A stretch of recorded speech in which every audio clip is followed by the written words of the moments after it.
राजधानी भोपाल के master plan 2031 का ड्राफ्ट प्रदेश सरकार ने जारी कर दिया है। इसमें वर्ष 2021 में आई आपत्तियों और सुझावों को भी शामिल किया गया। कलियासोत कैरवा डैम के आसपास के क्षेत्र जहां टाइगर मूवमेंट और घना वन क्षेत्र है, उस इलाके में निर्माण पर रोक लगी रहेगी, यानी कि इसे ग्रीन बेल्ट के दायरे में रखा गया है। वहीं 400 हेक्टेयर जमीन भी वन विभाग को दे दी गई है ताकि भविष्य में सरकारी भवन यहाँ न बन सके।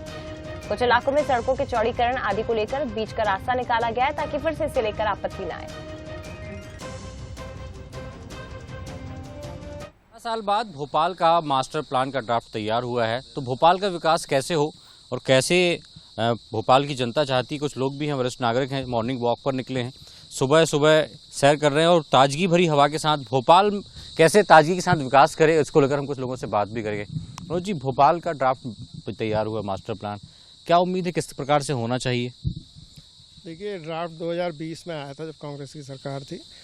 3 साल तक शासन के पास अनुमति के लिए था। उसमें शासन के स्तर पर कुछ और संशोधन किए गए हैं और अभी इन संशोधनों पे फिर दावे आपत्ति आएंगे। उसके बाद में मेरे ख्याल से पता चल पाएगा कि शहर को किस तरह का मास्टर प्लान मिलने वाला है, क्योंकि विगत 28 साल में 1995 में पुराना मास्टर प्लान आया था। उसके बाद से एक तो पूरा मास्टर प्लान आके निरस्त हो चुका है, 2 बार भूमि विकास नियम बदल चुके हैं, कई नियमों में संशोधन हो चुका है, शहर का अनियोजित विकास चारों तरफ फैल चुका है। अब ऐसी स्थिति में मास्टर प्लान को बनाना ही अपने आप में बहुत दुरूह काम है। जो ये सरकार ने किया है तो ये बहुत उपलब्धि है। अगर ये मास्टर प्लान आने वाले 2-4 महीनों में आ जाता है तो, क्योंकि चुनावी साल है, क्या कह सकते हैं, कुछ भी संभावना बन सकती है, लेकिन शहर को इसकी आवश्यकता बहुत शिद्दत से महसूस हो रही है।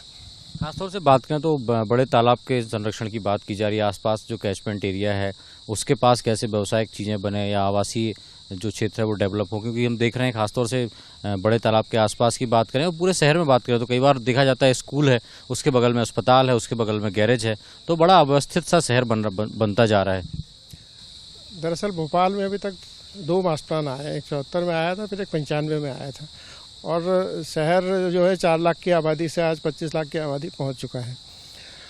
जहां तक तालाबों के संरक्षण की बात है तो उसको बिल्कुल संरक्षित किया जाना चाहिए। पुराने मास्टर प्लान में ये पुराना जो ड्राफ्ट था उसमें ये प्रावधान किया गया था कि जो वाटर बॉडी है बड़ी हमारे यहाँ बड़े तालाब की, उसके चारों तरफ ऑल वेदर रोड बना के इसको संरक्षित कर दिया जाए। उसकी सीमा भी निर्धारित हो जाएगी उससे, और जो भी STP प्लांट्स वगैरह वहाँ पे लगने हैं जिससे क्लीन वाटर उसमें जा पाए, तो उसके सर्विस के लिए भी वो रोड काम आएगी। लेकिन इस बार वो हटा दिया गया है।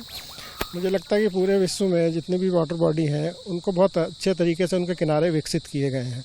हम अगर किनारों को ठीक से विकसित नहीं करेंगे तो अतिक्रमण तो बहुत स्वाभाविक है। जब हमको वहाँ उन किनारों पे जाने की सुविधा ही नहीं होगी तो अतिक्रमण कैसे शासन हटा पाएगा। 2 बार के कैंसिल होने के बाद अब तीसरी बार भोपाल का मास्टर प्लान लागू हो पाएगा, ये आने वाला समय बताएगा, लेकिन उम्मीद यही है कि इस बार भोपाल का एक बेहतर विकास हो मास्टर प्लान के जरिए। अश्विनी सिंह के साथ सूरज शर्मा, बंसल न्यूज़, भोपाल।